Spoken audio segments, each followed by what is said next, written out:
अष्टमी बहुत सुंदर दिवस है। बहुत बहुत बधाइयां महाराज। सोमवार की अष्टमी का मतलब आपको इंदौर की कथा में बताया था, जिस दिन शंकर और पार्वती के मिलन का दिवस हो।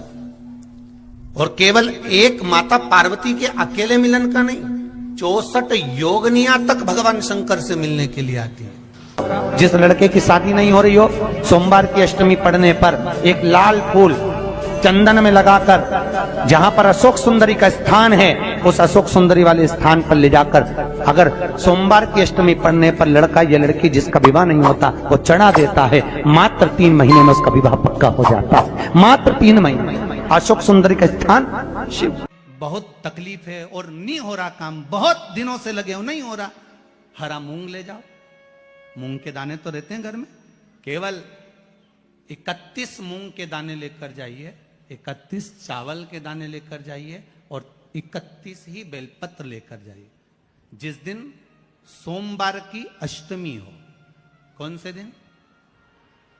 सोमवार की अष्टमी हो, उस दिन शंकर जी के मंदिर में जाओ, 3 चीज लेकर जाओ, मूंग के दाने, चावल, बेलपत्र। चावल जो 31 लेकर गए हो, अपनी कामना कर कर शंकर जी की देहली पर रख दो, चौखट पर, कहीं पर भी एकांत में उसको रख दिया गया। मूंग के जो दाने लेकर गए हो 31, वो नंदी के पास में, जो नंदी का पांव ऊंचा रहता है उस पांव के पास रख दीजिए।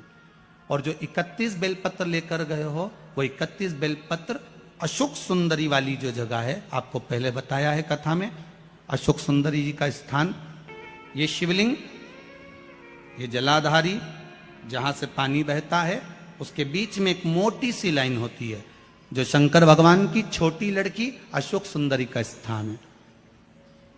शिव जी के 13 बच्चे हैं, 13 बच्चे में सबसे छोटी लड़की अशोक सुंदरी यहीं पर विराजमान होती है, जहां से पानी नीचे गिरता है।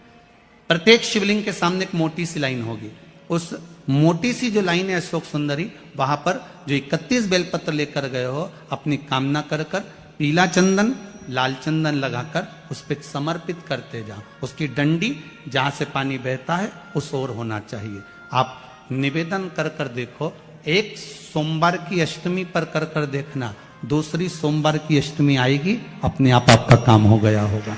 बाबा से निवेदन तो करो, क्यों भटक रहे? एक मात्र शिव मंदिर में झाड़ू लगा रही हैं अहिल्याबाई, साधारण सा भाव है, केवल एक झाड़ू।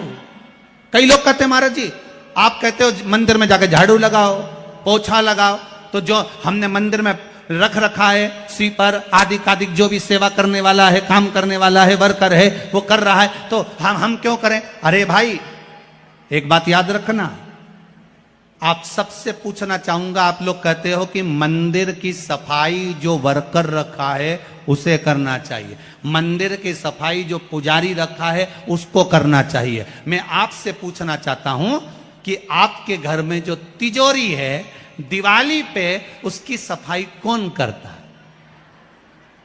नौकर करता है? अरे बोलते तो जाओ। नौकर करेगा? नहीं। वर्कर करेगा? नहीं। स्वीपर करेगा? नहीं।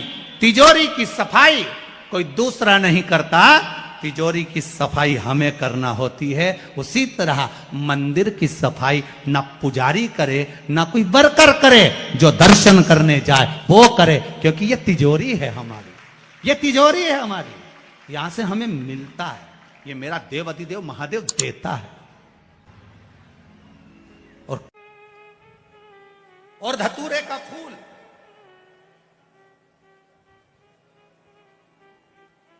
कांटे वाला धतूरा, और उसमें लगने वाला एक पुष्प। आस्था चैनल पर आप लोग देख रहे होंगे धतूरे के फूल का दर्शन।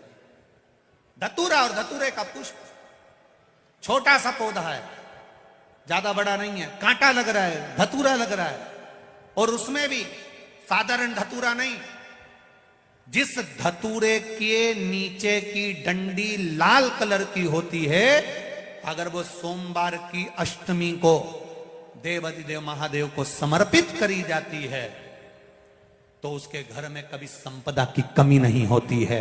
वो धतूरा है, साधारण नहीं है। धतूरे में भी लाल डंडी, जैसे धतूरा गोल होता है उसके नीचे एक छोटी सी डंडी, देखा है आप लोगों ने? अरे देखी कि नहीं देखी बोलो? धतूरा देखा है ना?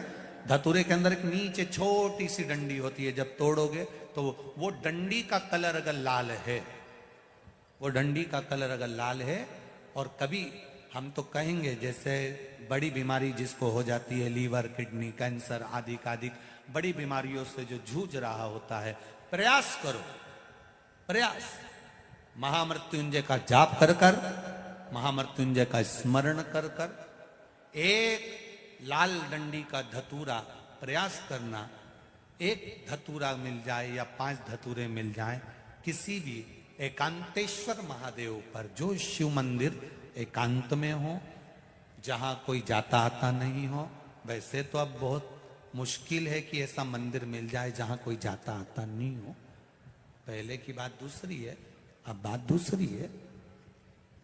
फिर भी कहीं आप रोड पे से निकल रहे हो, एकांतेश्वर महादेव अगर आपका दिख जाए, बहुत बीमारियों से ग्रसित हो, तो भी महामृत्युंजय जाप का स्मरण कर कर या किसी विद्वत ब्राह्मण जन से महामृत्युंजय मंत्र का जाप कराकर, या भगवान शिव के मंत्र का जाप स्वयं कर कर, वो भी ना बने तो पंचाक्षर मंत्र नमः शिवाय, षडाक्षर मंत्र ओम नमः शिवाय, या श्री शिवाय नमस्तुभ्यम जप कर वो लाल डंडी का धतूरा 5 एकांतेश्वर महादेव को आप समर्पित कर सकते हो। रोग थम जाएगा, जो दवाई खाओगे वो शरीर को लगना प्रारंभ हो जाएगी और आप स्वस्थ होना प्रारंभ हो जाएंगे। अगर बड़ा रोग है, देवी शंकर के मंदिर में जाओ, शिव जी का पूजन कर जब वापिस आओ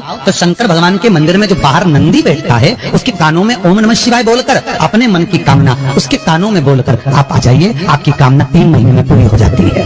नंदी के ईश्वर भगवान का स्मरण करिए। अगर 7 बेलपत्र आप शंकर को समर्पित करते हो तो 1 बेलपत्र नंदी भगवान पर भी अवश्य समर्पित करें। नंदीश्वर भगवान शिव को समर्पित, 1 बेलपत्र नंदीकेश्वर की ओर चढ़े। और बहुत ध्यान दीजिए महाराज, अगर कोई काम अटक रहा है, नहीं हो रहा, बहुत प्रयास करा, तो भगवान शंकर के मंदिर में 5 बेलपत्र चढ़ाइए। और शंकर भगवान की जो छोटी लड़की है अशोक सुंदरी, आपको बताया था ना अशोक सुंदरी का स्थान, भगवान शंकर की 6 लड़कियां हैं, उसमें से सबसे छोटी लड़की अशोक सुंदरी की जगह पर 1 बेलपत्र चढ़ाइए। फिर 1 बेलपत्र नंदीकेश्वर पर चढ़ाइए। और नंदीकेश्वर पर चढ़ाने के बाद भगवान शंकर के मंदिर के बाहर चौखट पर दिया लगा दीजिए साइड में, और फिर अपने घर पर आ जाइए, आपका कार्य सफल होना प्रारंभ हो जाएगा। नंदीकेश्वर भगवान नंदीकेश्वर का स्मरण कर लेने पर जीव आनंद सुख की अनुभूति करता है, आनंद सुख को पाता। भगवान नंदीकेश्वर का पूरी दुनिया में केवल एक केदारनाथ ही एक ऐसा है जहां पर ओम कुंड विराजमान है। कौन सा कुंड है वहां पर? ओम कुंड। जो बच्चा हकलाता है, तोतला बोलता है या गूंगा होता है, जिसकी वाणी नहीं होती, वो अगर ओम कुंड पर जाकर ओम बोलने का प्रयास करता है तो जितनी देर तक उसके मुंह से घुन्न की आवाज निकलती है उतनी देर तक ओम कुंड में से पानी का बुलबुला निकलता रहता है। और 7 या 8 बार बोलने से व्यक्ति हकलाना छोड़ देता है, तोतला बोलना छोड़ देता है और उसकी वाणी आ जाती है। वो ओम कुंड केदारनाथ जी में बसता है। कहाँ बसता है? केदार।